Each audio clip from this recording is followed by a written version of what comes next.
Stock market पिछले 7 सप्ताह से लगातार गिर रहा है और आज के दिन में जब मैं वीडियो रिकॉर्ड कर रहा हूं तो इस टाइम भी निफ्टी करीब 0.4344% के आसपास नीचे गिर चुका है।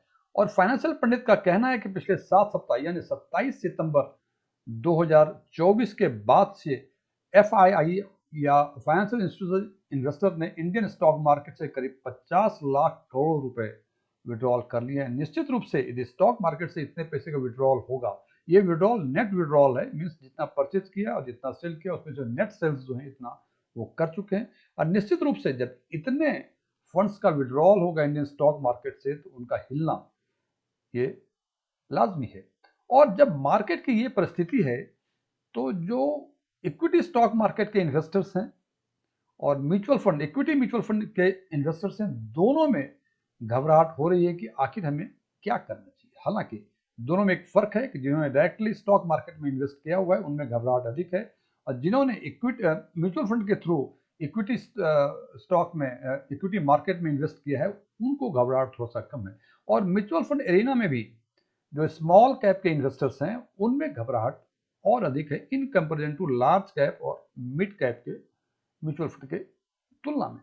तो आज हम चर्चा करेंगे कि जो परिस्थितियां इस समय बाजार की चल रही, इस परिस्थिति में यदि मुझे एसआईपी करना पड़े तो आज के दिन में एसआईपी के लिए स्मॉल कैप सेगमेंट में कौन से बेहतर फंड हैं। कि एनालिसिस में हमने दो ब्रॉड पैरामीटर्स रिटर्न और रिस्क को कंसिडर किया है, और रिटर्न में हमने फिर 4 सब parameters means 1 year, 3 year, 5 years और 10 ईयर्स के XIRR के बेसिस पे फर्स्ट फेज में हमने 7 फंड को शॉर्टलिस्ट किया है। और वो फंड हैं क्वांट के स्मॉल कैप, निप्पॉन इंडिया के स्मॉल कैप, फ्रैंकलिन का स्मॉल कैप, टाटा का स्मॉल कैप, इन्वेस्को का small cap, bank of India के स्मॉल कैप और LIC का स्मॉल कैप। इस 7 फंड को शॉर्टलिस्ट करने की जो मेथोडोलॉजी है, सबसे पहले हमने 10 इयर्स के XIRR के बेसिस पे टॉप 10 फंड्स को शॉर्टलिस्ट किया, फिर 5 इयर्स के टाइम होरिजन में, फिर 3 इयर्स के टाइम होरिजन में, फिर 1 ईयर के टाइम होरिजन में हमने 10 फंड्स को हर एक टाइम होरिजन में टॉप 10 फंड्स को शॉर्टलिस्ट किया। और उन सब फंड्स को शॉर्टलिस्ट करने के बाद फिर हमने देखा कि मैक्सिमम टाइम कौन कौन से फंड्स इन चारों टाइम होरिजन में कॉमन आ रहे हैं, तो हमने उसके हिसाब से ये 7 फंड को शॉर्टलिस्ट किया। अब यदि इसके रिटर्न की यदि बातें करें तो हम देखते हैं कि क्वांट का 10 इयर्स में 27.07 जो कि हाईएस्ट है, 5 इयर्स के टाइम होरिजन में 43.4%, ये भी क्वांट का हाईएस्ट है। 3 इयर्स के टाइम होरिजन में 34.74%, ये इन्वेस्को का हाईएस्ट है। और 1 ईयर के टाइम होरिजन में 30.43%, ये टाटा का हाईएस्ट है। ये हाईएस्ट की जो बातें कर रहे हैं इस 7 फंडों में से जो सबसे अच्छा परफॉर्मेंस उसकी बातें कर रहे हैं। और यही बातें यदि हम करें कि सबसे खराब परफॉर्मेंस इन 7 फंड में किसका है, तो इसको एक नजर में देख सकते हैं कि क्वांट इंडिया का 10 इयर्स 5 इयर्स में हाईएस्ट सबसे बेहतर परफॉर्मेंस, इसको का 3 इयर्स में सबसे बेहतर परफॉर्मेंस, 1 ईयर में टाटा का सबसे बेहतर परफॉर्मेंस। और इन सबसे खराब परफॉर्मेंस की बातें करें इन 7 फंड में से, तो हम देखते हैं कि 5 इयर्स और 3 इयर्स में LIC इंडिया का स्मॉल कैप फंड ने इन 7 फंड में से सबसे खराब परफॉर्मेंस दिया है। और 1 ईयर में ये फ्रैंकलिन इंडिया स्मॉलर कंपनी जो स्मॉल कैप सेगमेंट के फंड है, इन्होंने 10.11% सबसे खराब परफॉर्मेंस दिया है 1 ईयर के टाइम हॉरिजन में। इस डेटा में दो बातें कंसिडर करने लायक है, ध्यान देने लायक है कि आपने देखा कि Tata, Invesco, bank of India और LIC इन 4 फंड में से 10 इयर्स के XIRR का हमने जिक्र नहीं किया है। इसका मतलब ये चारों ही फंड जो हैं 5 साल से अधिक पुराने हैं, लेकिन 10 साल से कम के हैं। केवल ये 3 फंड क्वांट, निप्पॉन और फ्रैंकलिन का स्मॉल कैप, ये 10 साल से अधिक पुराने फंड हैं। इसी का स्मॉल कैप ये 2017 का है, बाकी Tata, Invesco, bank of India का स्मॉल कैप ये 2018 का है।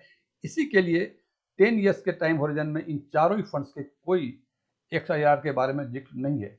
नंबर 2, यदि हम बातें करें, ये हमने आइसोलेशन में दिखाया है कि परफॉर्मेंस 10 इयर्स, 5 इयर्स, 3 इयर्स और 1 ईयर में डिफरेंट, ये 7 फंड्स का परफॉर्मेंस क्या है, लेकिन आइसोलेशन में किसी रिटर्न को देखना ये बहुत बेहतर नहीं है। इसलिए यदि हम बात करें इसके कैटेगरी एवरेज, 10 इयर्स में कैटेगरी एवरेज 21.34% है, 5 इयर्स में ये 32.7% है, 3 इयर्स में ये 30.7% है और 1 ईयर में ये 17.54% है। मैं बात कर रहा हूँ कैटेगरी में, फिर रिपीट कर रहा हूँ, 10 ईयर्स में ये 21.34% और देख रहे हैं कि तीनों ही फंड उनके एवरेज से बेहतर है। 5 ईयर्स में इट इज 32.7% और यहाँ देखते हैं कि सारे फंड जो है 32.7% से ऊपर हैं। 3 ईयर्स में ये 29.59% है, तो यहाँ ऑल 7 फंड जो है कैटेगरी एवरेज से ऊपर हैं। और 1 ईयर में जो ध्यान देने ये वाली बातें हैं, इनका कैटेगरी एवरेज 17.54% है और उस हिसाब से देखते हैं कि 17.45% से ये पुराने तीनों फंड्स हैं जो 10 साल से अधिक पुराने फंड हैं, उन्होंने कैटेगरी एवरेज से कम रिटर्न दिया है। हालांकि इन्होंने कैटेगरी एवरेज से कम रिटर्न दिया है, जबकि हमारा फोकस था कि हम उन फंड्स को ही शॉर्ट लिस्ट में इंक्लूड करें जो कि कैटेगरी एवरेज से बेहतर रिटर्न दे। लेकिन क्योंकि ये तीनों ही फंड 10 साल से अधिक पुराने हैं, तो उस कैटेगरी में क्वालिफाई ना करते हुए भी हमने इन 3 फंड को शॉर्टलिस्ट किया है, बिकॉज बाकी सारे परफॉर्मेंस वगैरह हमको बेहतर दिख रहे थे। इसके बाद फिर हम चर्चा करेंगे इसके रिस्क रेशियो के बारे में। तो रिस्क रेशियो के बारे में हमने 4 सब पैरामीटर्स लिए हैं: portfolio turnover ratio, alpha, Sharpe, Sortino, beta और स्टैंडर्ड डिविएशन। यदि इसके बारे में आपको जानकारी है तो अच्छी बात है, यदि इसके बारे में जानकारी नहीं है तो आप हमारे प्लेलिस्ट में जाके इन रेशियोज के बारे में अधिक जानकारी ले सकते हैं। वैसे बर्ड्स आई व्यू में बताना चाहूंगा मैं कि अल्फा, शार्पे और शॉर्टिनो ये तीनों ऐसा रेशियो है कि जिस फंड्स का ये जितना अधिक होगा वो उतना बेहतर फंड माना जाएगा, जबकि पीटीओ, बीटा और स्टैंडर्ड डेविएशन ये तीनों रेशियो ऐसे हैं कि जिस फंड का जितना कम होगा वो उतना बेहतर माना जाएगा। और इस हिसाब से यदि हम इन सातों फंड का रिस्क रेशियो देखना चाहें तो हम देखते हैं कि क्वांट का भले पीटीओ की बातें कर लें, पीटीओ 128% है जनाब क्वांट का, इट्स क्वाइट हाई। एलआईसी का 100 है। मतलब कि ये दोनों ही फंड काफी एक्टिव हैं, जो कि नेगेटिव फीचर्स हैं इन दोनों फंड्स के। फिर उसी हिसाब से अल्फा की बातें करते हैं तो अल्फा 19.81% एलआईसी के सबसे अधिक है।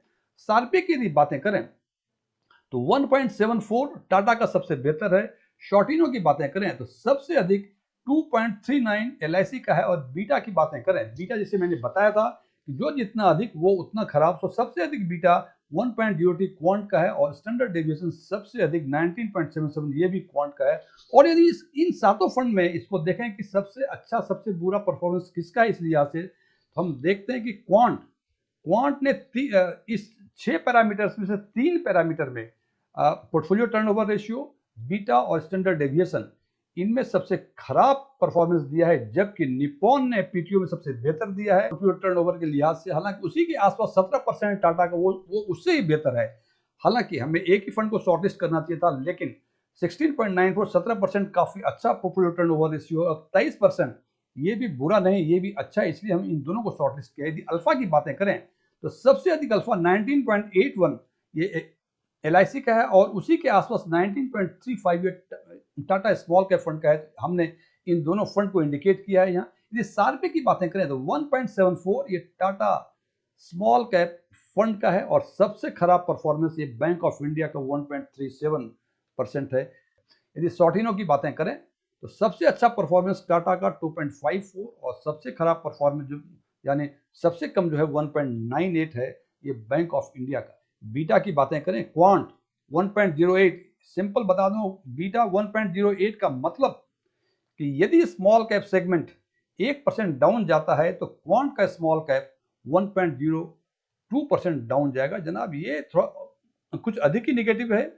और स्टैंडर्ड डेविएशन सबसे अधिक, मतलब जो भी एक्सपेक्टेड रिटर्न है उससे डेविएट करने का जो चांस है ये करीब 20% के आसपास स्टैंडर्ड डेविएशन में है, जबकि फ्रैंकलिन का सबसे कम 16.03%। और यदि टाटा की बातें करें यदि बीटा की तो सबसे कम बीटा 0.771%। इसका मतलब यदि बीटा के लिहाज से देखें तो टाटा जो है सबसे मोस्ट सेफ फंड देखा जा रहा है, बिकॉज इसका जो वोलेटिलिटी है निफ्टी स्मॉल कैप 150 के कंपैरिजन में 0.77%, जबकि सबसे अधिक बीटा का 1.02%। अब जनाब इन यदि देखें तो 4 सब पैरामीटर्स आपके रिटर्न में है और 6 पैरामीटर्स ये सब पैरामीटर्स ये रिस्क में है। टोटल हमने 10 पैरामीटर्स को कंसिडर किया है इन 7 फंड में से एक बेहतर फंड शॉर्टलिस्ट करने के लिए। और इसके लिए हमने एक मेथोडोलॉजी जो एडॉप्ट की है कि जो इन 10 पैरामीटर्स में जो सबसे अच्छा परफॉर्मेंस है उसके लिए +1 मार्क्स दिया जाएगा और सबसे खराब परफॉर्मेंस के लिए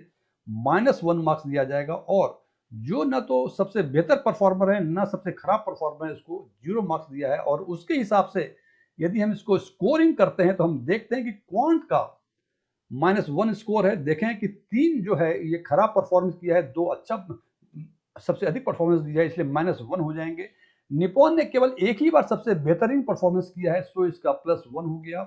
फ्रैंकलिन का 2 बार सबसे खराब परफॉर्मेंस किया है और एक बार इन्होंने सबसे अच्छा परफॉर्मेंस किया है, तो मिला के इसके -1 का स्कोर हुआ।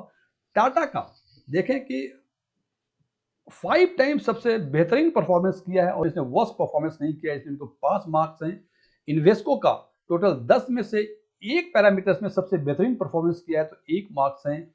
और बैंक ऑफ इंडिया का 10 में से 2 पैरामीटर्स में सबसे खराब परफॉर्मेंस किया है, तो इनके -2 स्कोर हैं। और LIC का 10 में से 3 बार इन्होंने सबसे खराब परफॉर्मेंस किया और एक बार अल्फा में सबसे बेहतरीन परफॉर्मेंस किया है, तो इनके भी -2 के स्कोर हैं। अब यदि इस स्कोरिंग के लिहाज से हम देखें तो हमें लगता है कि टाटा का स्मॉल कैप फंड सबसे बेहतरीन है। उसके बाद 2 नंबर जो है इसमें आप देखें कि इन्वेस्को और निपॉन, ये 2 फंड हैं जो कि पॉजिटिव स्कोर में, सब मिला के 3 फंड है पॉजिटिव स्कोर में। टाटा का 5 मार्क्स हैं और निपॉन का और इन्वेस्को के एक एक मार्क्स है पॉजिटिव हैं। हालांकि दोनों के मार्क्स टैली कर रहे हैं, लेकिन निपॉन इंडिया 10 साल से अधिक पुराना फंड है, जबकि इन्वेस्को जो है 10 साल से कम का है, मीन्स ये 2018 का है, करीब 6 साल हुए हैं इसके। इस लिहाज से सेकंड पोजीशन पे मैं निपॉन इंडिया को मानता हूं, थर्ड को इन्वेस्को को मानता हूं। फंड की ये रैंकिंग हमारे परसेप्शन और हमारे एनालिसिस के हिसाब से है, और हो सकता है कि आपका परसेप्शन, आपके विचार मेरे विचारों से अलग हो। मेरे विचारों से सहमत होना कोई जरूरी नहीं है। हम ना म्यूचुअल फंड एडवाइजर है, ना कोई ब्रोकर एजेंट हूँ, ना मैं कोई क्लासेस चलाता हूँ। मैं पब्लिक डोमेन में जो इंफॉर्मेशन अवेलेबल है उसके बेसिस पर मैं फंड्स का एनालिसिस किया करता हूँ और अपने विचार दिया करता हूँ। मेरे विचारों से सहमत होना कोई जरूरी नहीं है, लेकिन जब इन बिंदुओं पर विचार करें तो मेरे विचारों को ध्यान में रखें और अपने फाइनेंशियल विजडम के हिसाब से उचित निर्णय लें। Thank you.